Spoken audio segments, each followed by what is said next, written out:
রিমি খেয়াল করলো ঘুমের মধ্যে একজোড়া হাত তার পা থেকে কোমরের দিকে উঠছে। রিমি কিছু বুঝতে পারছে না।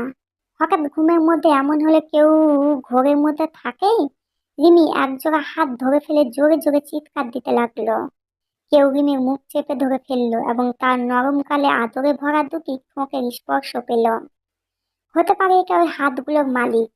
রিমির মুখ চেপে ধরে এক টানে কোলে তুলে নিল সেই হাত জোড়ার মালিক। রিমি খুব ভয় করছে। ভয় হওয়ার কথা, কারণ হঠাৎ এমন কারোর সাথে হলে তো ভয় পাবে স্বাভাবিক।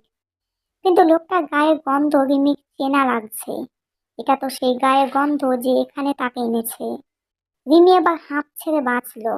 কিছুটা ভয় কমেছে তার। তাই সে চুপচাপ করে দেখছে কি হচ্ছে। আসলে এটা রিয়াজ ছিল। রিয়াজ রিমিকে করিডোর দিয়ে ছাদে নিয়ে যাচ্ছে। রিয়াজের হঠাৎ রিমির কথা মনে পড়েছে, তাই ওকে দেখতে গিয়েছে। আর রুমে গিয়ে দেখে রিমি ঘুমাচ্ছে। জানালা দিয়ে বাইরে ল্যাম্পপোস্টের আলোতে রিমিকে পুরো চাঁদের মতো লাগছে। রিয়াজ অতীতে চলে গেল। রিমিকে রিয়াজ চাঁদ বলে ডাকতো ছোটবেলায় মাঝে মাঝে। রিয়াজ যখন ঘুমিয়ে পড়তো তখন রিমি ওর ছোট ছোট হাত দিয়ে রিয়াজের পায়ে হাত বুলাতো। তখন ঘুমের মধ্যে রিয়াজ তার চাঁদকে ফিল করতো। এটাই তার রিমি। রিয়াজ ইচ্ছে করে ঘুমানোর নাটক করতো। ও ওর ছোট ছোট আঙ্গুল দিয়ে রিয়াজের কোমরে সুড়সুড়ি দিত। তখন রিয়াজ মিকি মিকি হাসতো। আর ওর প্রতি রিয়াজের ভালোবাসা ফিল করতো। তখন ওর 4 বছর বয়স ছিল। এগুলো এখন মনে থাকার কথা না। তাই হঠাৎ ওকে ঘুমন্ত অবস্থায় দেখে আমি ওর মতো করে এমন বিহেভ করলাম। রিয়াজের ঘোর কাটলো। সে রিমিকে কোলে নেওয়া অবস্থায় বলল, রিমি সুই থাক, সামনে তাকিয়ে দেখো। রিমি সামনে তাকিয়ে দেখলো। রিমি, আমি সামনে তাকিয়ে দেখে বিশ্বাস করতে পারছি না। আমার সামনে অজস্র জোনাকি পোকা। মিটমিট করে জ্বলছে জোনাকি পোকাগুলো। হঠাৎ খেয়াল করলাম অনেকগুলো ঝাড়ের মধ্যে কতগুলো জোনাকি পোকা বন্দি। আমার জন্য এই লোকটা এত কিছু করলো। আমি কোল থেকে নেমে যেতে চাইলাম, কিন্তু পারলাম না। রিয়াজ আমার সুইখাট নেমে যেতে চাইলো, আমি নামতে দিলাম না। কত বড় সাহস! আমি ওর জন্য এত কিছু গেকওয়ার্ক করলাম যেন ওকে কোলে নিয়ে জোনাকি বিলাস করতে পারি। আর ও ও আমার কোল থেকে নেমে যেতে চাইছে। মনে মনে কথাগুলো বলল রিয়াজ। রিয়াজ রিমিকে ধমক দিল ও কোল থেকে নেমে যেতে চাইছে বলে। রিমি, হঠাৎ আনন্দের মাঝে ভূমিকম্প কোথা থেকে এলো। তখনই বুঝতে পারলাম এটা ভূমিকম্প না, এই লোকটার কর্কশ কণ্ঠ। রিমি ভয়ে চুপ হয়ে গেল। রিয়াজ, ভোর হতে আরো কয়েক ঘন্টা সময় লাগবে। ততক্ষণ পর্যন্ত তুমি আমার কোলে থেকো, এক জোনাকি পোকাগুলো দেখো। রিমি, লোক কি পাগল না ছাগল? এতক্ষণ কেউ কাউকে, আমি তো মাসাল্লাহ 52 কেজির মতো হবই। রিমি মনে মনে কথাগুলো বলল। রিমি, আচ্ছা আমাকে এভাবে কোলে কাটতে আপনার কষ্ট লাগছে না? রিয়াজ, তোমার ওয়েট কত? রিমি, 50 কেজি। কেন, আমি কি বেশি ভারী? রিয়াজ, আমার তোমাকে 35 কেজি লাগছে। এমন কেজি কেজি নিয়ে রাস্তায় আমি রান আপ করি। সেই তুলনায় তুমি কিছু না। তোমার ওজন আরো বাড়াতে হবে। কাল থেকে তোমার খাবার খাওয়ার টর্চার শুরু হবে। Be ready sweetheart. Rimi ঢোক গিলতে গিলতে ভাবল। রিমি, লোকের দম আছে বলতে হবে। এই লোক আসলে ডেঞ্জারাস বয়। চুপচাপ হয়ে থাকি, না হলে আমাকে এই রোড ভেবে দৌড় শুরু করবে। রিমি চুপচাপ করে জোনাকে দেখতে লাগলো। রিয়াজের ফিলিংসটা জাস্ট বলা যাবে না। সে যেন একটা স্বর্গের মধ্যে আছে রিমিকে কোলে নিয়ে। রিমির দিকে রিয়াজ এক ধ্যানে তাকিয়ে আছে। এভাবে সকাল হয়ে গেছে। রিয়াজ রিমিকে কোলে নিয়ে নিচে নামলো। কিচেনে নিয়ে গেল। রিয়াজ, কি খাবে বলো? নিজের হাত দিয়ে তৈরি করে খাওয়াবো। রিমি, কি করে ভাবলেন আপনার মতো ঘেরোসের মতো লোকের হাতে খাবার খাবো? রিয়াজ, কি বললে? আরেকবার বলো। রিমি, আমি কিছু বলিনি। জিহ্বায় কামড় দিয়ে কথাটা বলল রিমি। রিয়াজ, কিসের যেন ঢ্যাঁড়স বললে? রিমি, না মানে আমি ঢ্যাঁড়স খেতে পছন্দ করি।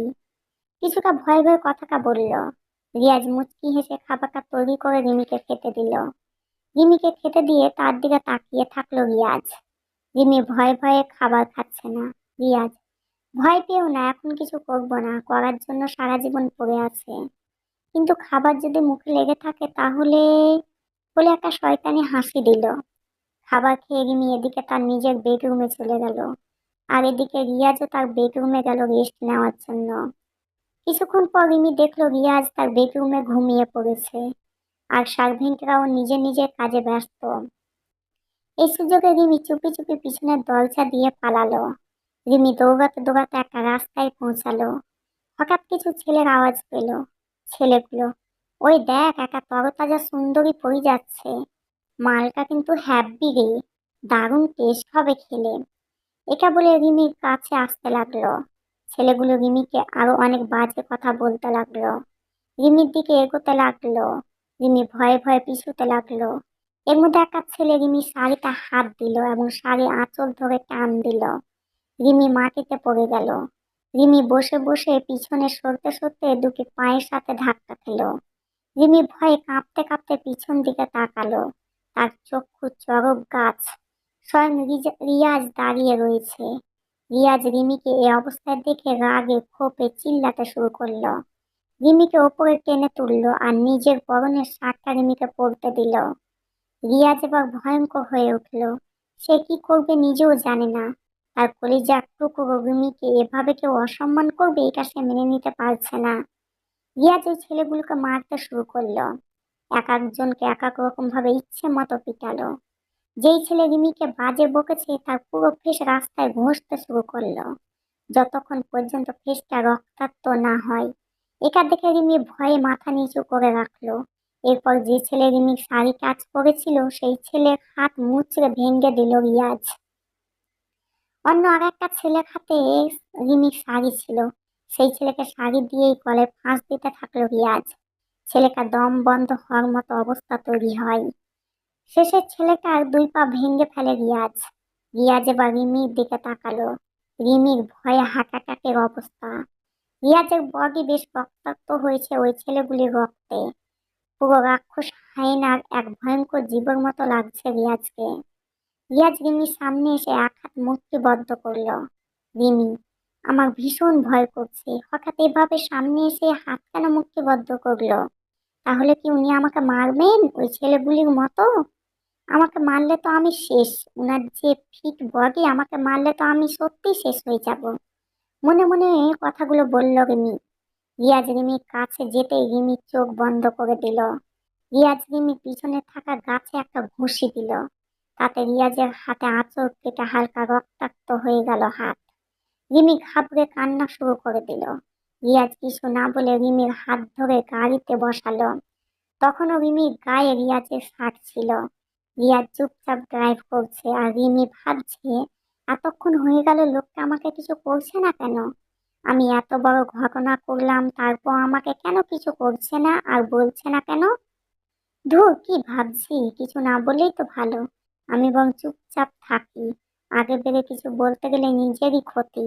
রিয়াজ বাংলো বাড়িতে গাড়ি থামালো আর রিমির হাত ধরে ভিতরে নিয়ে গেল। তারপর রুমে নিয়ে গেল এবং ওয়াশরুমের দিকে রিমিকে ধাক্কা দিয়ে ফেলে দিল। রিমি, এখন উনি কি করবেন? নিজের হাত দিয়ে কি উনি আমাকে গোসল করাবেন? মনে মনে কথাগুলো ভাবলো রিমি। রিয়াজ, ঠিক ধরেছ সুইটহার্ট। এই বলে রিয়াজ রিমির দিকে এগিয়ে শাওয়ার ছেড়ে দিল। দুজনেই শাওয়ারের নিচে টুপটাপ পানি পড়ছে। রিমি ভয়ে চোখ বন্ধ করে দিয়েছে। রিয়াজ কিছুক্ষণ এভাবে থেকে রিমিকে হঠাৎ ছেড়ে দিয়ে চলে গেল। রিমি, আমি কিছুই বুঝলাম না। রিমি ফ্রেশ হয়ে রুমে গিয়ে খাটে বসলো। হঠাৎ নিচে জিনিসপত্র ভাঙ্গার শব্দ শুনলো। নিচে গিয়ে দেখে সব জিনিসপত্র ভেঙে গুঁড়ো করছে রিয়াজ। রিয়াজ জোরে জোরে চিল্লাচ্ছে, যেন কোনো হিংস্র বাঘ হয়ে গেছে রিয়াজ। রিমিকে দেখতে পেয়ে রিয়াজ রিমির দিকে এগুতে লাগলো। রিমির পাশে ডাইনিং টেবিলটাতে একটা জোরে লাঠির বাড়ি দিল। রিমির এরকম ভয়াবহ অবস্থা দেখে এক দৌড়ে উপরের রুমে চলে গেল। একটু পর রিয়াজ একটা পেপার নিয়ে এলো আর রিমিকে সাইন করতে বলল। রিমি প্রথমে সাইন করতে না চাইলেও পরে রিয়াজের হাইনার মতো চেহারা দেখে ভয়ে বাধ্য হয়ে পেপারে সাইন করে রিমি। রিয়াজ সাইন করা পেপারটা নিয়ে নিচে চলে গেল। রিমি একটু পর নিচে গিয়ে রিয়াজের সাথে খেতে বসলো। আশ্চর্যের বিষয়, আগের মতো রিয়াজ কিছু করছে না। রিমি বিষয়টি খেয়াল করলো। তারপর চুপচাপ খেয়ে তাড়াতাড়ি উপরে চলে গেল। রিয়াজ রিমি চলে যাওয়ার পর একটা শয়তানি হাসি দিল। রিয়াজ রিমি রুমে গিয়ে দরজা লক করে দিল। রিমি আচমকা শোয়া থেকে উঠে বসল। রিয়াজ নিজের শার্টের বোতাম খুলে খুলে রিমির দিকে এগোতে লাগলো।